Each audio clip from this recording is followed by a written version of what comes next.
Hello, good morning all of you. मैं आपको EMRS 2025 lab assistant का जो एग्ज़ाम हुआ है उसके बारे में डिस्कस करना चाह रहा हूँ। जैसा कि मतलब आप लोगों ने देखा होगा कि मतलब जहाँ तक मुझे पता चला है कि EMRS में जो लैब असिस्टेंट था, बहुत सारी अलग अलग वैकेंसीज़ होने के कारण इस वैकेंसी में बहुत कम लोगों ने पार्टिसिपेट किया था। क्योंकि मतलब मैंने पर्सनली खुद एग्ज़ाम दिलाया है, तो मैंने देखा है कि मतलब मेरे सेंटर पे एक के साथ दो एग्ज़ाम थे और मेरे खुद रूम में 24 स्टूडेंट का मतलब बैठने का व्यवस्था था, जिसमें कि 12 लोग आए थे।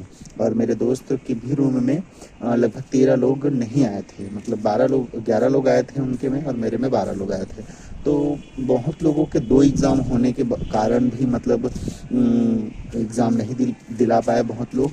और इस सब्जेक्ट में वैकेंसीज थोड़ी सी कम होने के कारण मतलब दूसरे अदर जैसे जूनियर असिस्टेंट का भी एग्ज़ाम उसी दिन था, तो जूनियर असिस्टेंट में थोड़ी सी ज़्यादा वैकेंसीज थी, तो उसको प्रीफर किए बहुत लोग बहुत ज़्यादा फीस होने के कारण हॉस्टल वार्डन में फॉर्म डाले हैं, इसमें नहीं डाले हैं।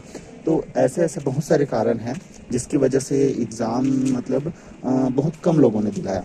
और कम लोगों ने दिलाया है और नहीं दिलाया है वो अलग बात है। बाकी जो पैटर्न था, एग्ज़ाम पैटर्न, क्योंकि बहुत लोग पीजीटी की भी तैयारी किए होंगे, तो ऑब्वियसली उन लोग 10 नंबर का जीके में अपनी मेहनत को कम करते हुए बाकी अदर सब्जेक्ट्स में ज़्यादा मेहनत किए होंगे। और एक हफ्ते बाद ये लैब का एग्ज़ाम था, तो लैब के एग्ज़ाम में बहुत कम लोग ऐसे होंगे कि मतलब एकदम मैथ्स वगैरह हो गया, आपके जीके हो गया, जो कि बहुत ज़्यादा वेटेज था। और उस वेटेज को मतलब उन लोग पार नहीं, मतलब पार एक हफ्ते में नहीं कर पाएंगे। तो जिनका पुराना मेहनत है वो लोग अच्छा बनाए होंगे एग्ज़ाम। बाकी जो मैथ्स था वो ऐसे नॉर्मल मैथ्स नहीं बन पा रहा था। मैंने खुद बना के देखा था, तो थोड़ा सा मतलब मॉडरेट था। और जिस भी स्टूडेंट का मतलब अगर 40 के आसपास है ना, 40 के आसपास, मैं मतलब एकदम जनरल से तो नहीं बोल पाऊँगा, लेकिन ओबीसी का भी अगर कोई स्टूडेंट है ना, ओबीसी एसटी एससी या ईडब्ल्यूएस, और अगर आपका 40 नंबर मतलब विथ माइनस करके अगर आ रहा है, तो आप लगभग मतलब मेंस के लिए मतलब एलिजिबल हो पाएंगे।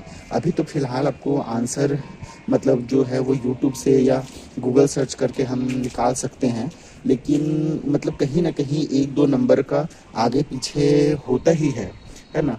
तो आगे पीछे होने के कारण हम लोग सोचते हैं कि क्या ये हो पाएगा कि नहीं हो पाएगा, और दुविधा में हम उस चीज़ में फंसे रहते हैं। तो वहाँ पे मतलब आप एक बार अपनी संतुष्टि के लिए देख सकते हैं, यूट्यूब वगैरह हो गया या गूगल हो गया। तो कभी कभी क्या है, आंसर अलग अलग लेते हैं दोनों जगह पे, या चैट जीपीटी पे भी आप सर्च करोगे तो कभी कभी आंसर क्या है, तीनों का अलग अलग रहता है।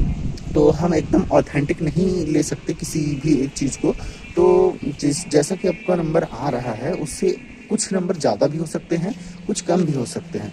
तो उसके लिए एकदम आप वो मत करिए, है ना। आप नॉर्मल एक बार चेक कर लीजिए कि हाँ मेरे 50 आ रहे हैं, 60 आ रहे हैं, 20 30 50 ऐसा कुछ जो भी आ रहा है, तो आप उस चीज़ को एक्सेप्ट करिए और अगले एग्ज़ाम्स की तैयारी करिए। सबसे बड़ी अच्छी अपॉर्चुनिटी ये है कि EMRS भी आ गया है इसी दरमियान, उसके बाद KVS NVS का भी एक साथ आ गया है। तो क्या है, अपना फ्यूचर मतलब हमको एक वन टाइम तैयारी करके उस एग्ज़ाम्स को मतलब दिलाते जाना है ना। रिजल्ट हम लोग देख रहे हैं यूट्यूब से जैसे भी, तो हम जो जो भी समझ में आ रहा है उसको हम स्थायी रख कर आगे का एग्ज़ाम दिलाएं। जैसे कि अब लैब का तो हो गया एग्ज़ाम, है ना, और अब है आपके पास KVS। और KVS NVS में मतलब KVS NVS में भी ऐसा ही जाएगा, क्योंकि यहाँ तो चलो लैब में अलग अलग डिपार्टमेंट में अलग अलग फीस थी, लेकिन ये NVS KVS में तो और ज़्यादा फीस है। और यहाँ बहुत ज़्यादा फीस पहले ही EMRS में दे चुके हैं स्टूडेंट लोग, और फिर KVS NVS में बहुत कम लोग मतलब देना चाहेंगे। मैं मानता हूँ कि एक से टैलेंटेड बच्चे हैं अपने देश में, लेकिन बहुत लोग क्या है, पैसे की भी अभाव से फॉर्म्स को नहीं डाल पाते। तो आप अपनी तैयारी को पूरी बखूबी निभाइए, और आज तक जो भी 21 तारीख तक जो भी एग्ज़ाम हुए EMRS में उसको भूल जाइए, है ना।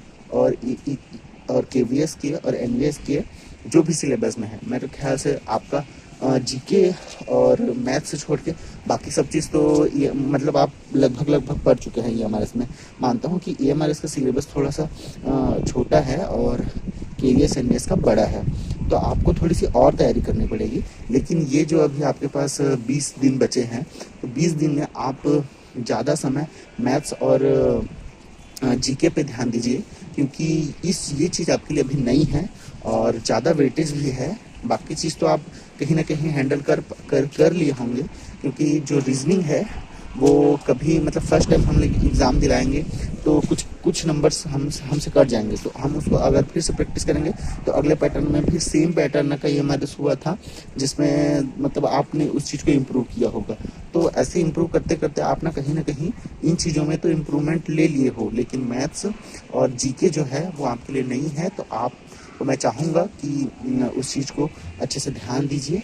और रहा सवाल लैब के कट ऑफ का, तो उसके लिए आप चिंता मत कीजिए।